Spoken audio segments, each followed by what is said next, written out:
Hello guys, welcome back again. आज हम बात करने वाले हैं मुंच हाइपोथेसिस, जो कि टॉपिक है प्लांट फिजियोलॉजी का। मैकेनिज्म ऑफ ट्रांसलोकेशन की जो थ्योरी दी थी मुंच हाइपोथेसिस नाम से, मुंच नाम के साइंटिस्ट ने, इसके बारे में हम बात करने वाले हैं।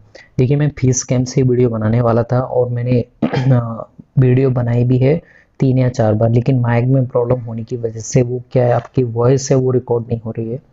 तो अब मैं ये लास्ट टाइम ट्राई कर रहा हूँ। अगर अब की बार भी प्रॉब्लम आती है तो हम इस टॉपिक पे बात नहीं करने वाले हैं। ओके, अब यहाँ पे हम बात करेंगे मुंच साइंटिस्ट ने कैसे बताया कि आप भोजन का स्थानांतरण कैसे करते हैं, फ्लोएम में कैसे होता है। तो सबसे पहले आपको पता होना चाहिए कि फ्लोएम में जैसे जाइलम में आपकी जल का स्थानांतरण होता है, वो कैसा होता है, जड़ से, रूट से सूट तक, ठीक है, जड़ से तने तक, यानी कि यूनिडायरेक्शनल होता है, एक ही दिशा में। लेकिन जो फ्लोएम में खाने का स्थानांतरण वो कैसा होगा, जड़ से तने की ओर हो सकता है या फिर उल्टा हो सकता है, तने से जड़ की ओर भी हो सकता है, यानी कि बाई डायरेक्शनल आपके फ्लोएम में भोजन का स्थानांतरण हो सकता है। ओके, एक टॉपिक ही हो गया। देखिए, खाने का बनता है वो किस में बनेगा आपके, जैसे मान लीजिए मीजोफिल सेल या फिर लीफ में बन रहा है खाना, वो किस रूप में बनेगा, आपके ग्लूकोज फॉर्म में बनेगा। और अगर उसका स्थानांतरण करना है, ट्रांसलोकेशन करना है, वो सुक्रोज फॉर्म में होगा। और अगर उसका स्टोर करना है तो स्टोर किस रूप में होगा, स्टार्च के फॉर्म में होगा। ठीक है, अब देखिए, ट्रांसलोकेशन हम सुक्रोज के फॉर्म में करते हैं क्योंकि सुक्रोज क्या है, एक नॉन रिड्यूसिंग शुगर है। और नॉन रिड्यूसिंग शुगर होने से ये क्या होती है, जिस स्थान से जैसे आप बनाते हैं अपने दूसरे स्थान तक वो एज इट इज जाती है, क्योंकि वो नॉन रिड्यूसिंग है, वो किसी दूसरी एक्टिविटी बीच में नहीं करेगी। ठीक है, तो अब देखिए, यहाँ पे आपको डायग्राम समझना है, डायग्राम को जज मत करना। ठीक है, मैं पाब्लो पिकासो नहीं हूँ, आपको समझाने के लिए बहुत बेहतर डायग्राम बनाया हुआ है। ओके, तो सबसे पहले आपको पता होना चाहिए, ये आपकी जाइलम टिश्यू है जिसमें वेसल है। और वेसल कैसे होती है, एक पाइप जैसी होती है, दोनों साइड से छिद्रित होती है। ठीक है, लेकिन ये क्या है, ये आपकी फ्लोएम टिश्यू है। फ्लोएम टिश्यू में ये वाली क्या है, ये है आपकी सीव ट्यूब। ओके, ये सीव ट्यूब है, जबकि ये क्या है, ये दोनों कंपेनियन सेल हैं। ठीक है, और ये क्या है आपके, ये आपके है रूट सेल। और रूट सेल को आप दूसरी लैंग्वेज में बोल सकते हैं, ये आपका सिंक है। और ये भी आपकी क्या है, कंपेनियन सेल हैं। ओके, और ये क्या है आपकी सोर्स सेल है या फिर लीफ सेल है।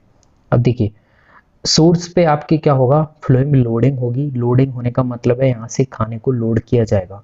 और रूट वाले स्थान पे क्या होगा, फ्लोएम में अनलोडिंग होगी, यानी कि खाने को इस जगह छोड़ दिया जाता है ताकि इस स्थान पे उसका एसिमिलेशन हो पाए, उसका यूज हो पाए। ठीक है, जिस तरह से आप एक रूम से दूसरे रूम पे सामान लेके जाते हैं, जो कि स्टूडेंट लाइफ में एक कॉमन सी बात है। जैसे आपने इस रूम से 1 नंबर रूम से 2 नंबर में शिफ्ट किया है, तो इस जगह से आपने क्या किया, सामान को लोड किया है और इस जगह आपने उसे अनलोड कर दिया है। तो इसी तरह से प्लांट में होता है, सोर्स वाले स्थान पे खाने को लोड किया जाएगा और सिंक वाले स्थान पे उसे छोड़ दिया जाएगा। अब देखिए किस तरह से ट्रांसलोकेशन होता है।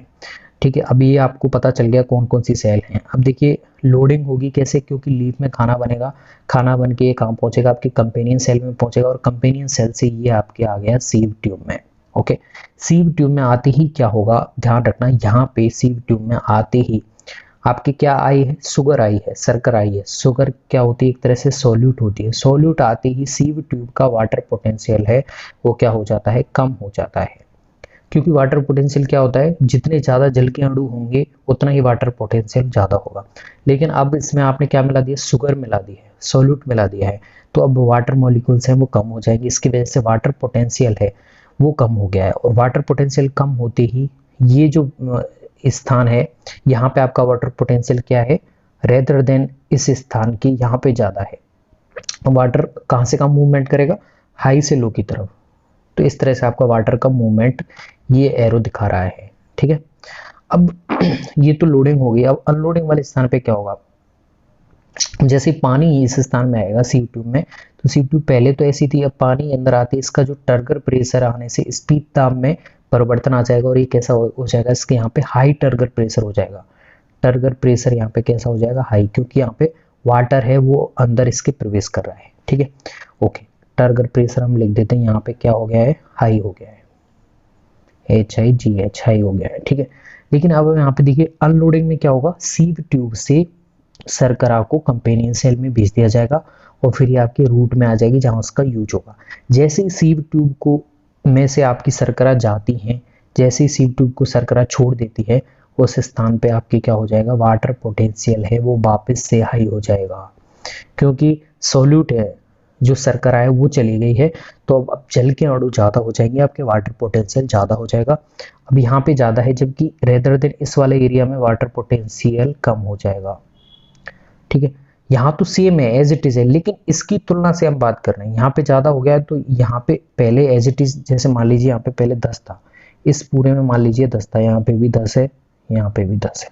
ठीक है, लेकिन अब यहाँ 20 हो जाएगा, और यहाँ पे कितना हो गया है, यहाँ पे मान लीजिए 5 हो गया है, तो इसीलिए इधर से इधर मूवमेंट कर रहा है, और ये 20 से इधर इधर जा रहा है, इस तरह से मूवमेंट हो रहा है।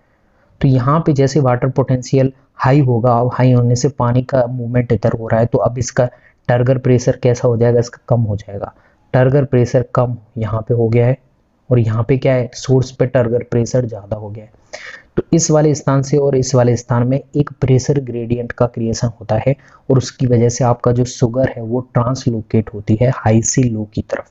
ठीक है, तो बीच में जो आप ये निशान देख रहे हैं, इसमें शुगर का ट्रांसलोकेशन दिखाया जा रहा है।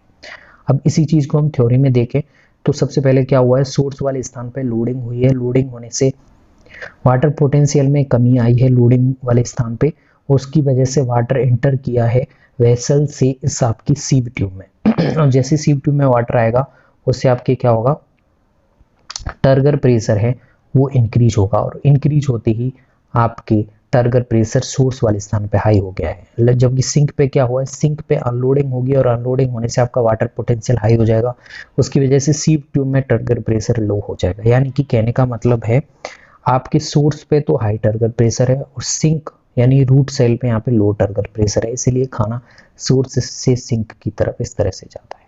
ओके, तो ये था आपके थ्योरेटिकल और कंसेप्चुअल थिंकिंग जो कि दी गई थी आपकी मुंच साइंटिस्ट ने, जो नाम जानी जाती है मुंच हाइपोथेसिस से। तो इसमें बताया गया है फ्लोएम में आपके खाना का स्थानांतरण कैसे सोर्स से सिंक की ओर होता है। आई होप गाइज आपको अच्छे से समझ में आई होगी, एक बार देखेंगे, अगर नहीं आता है तो दोबारा देखिएगा, दोबारा में गारंटेड आपको समझ में आ जाएगी।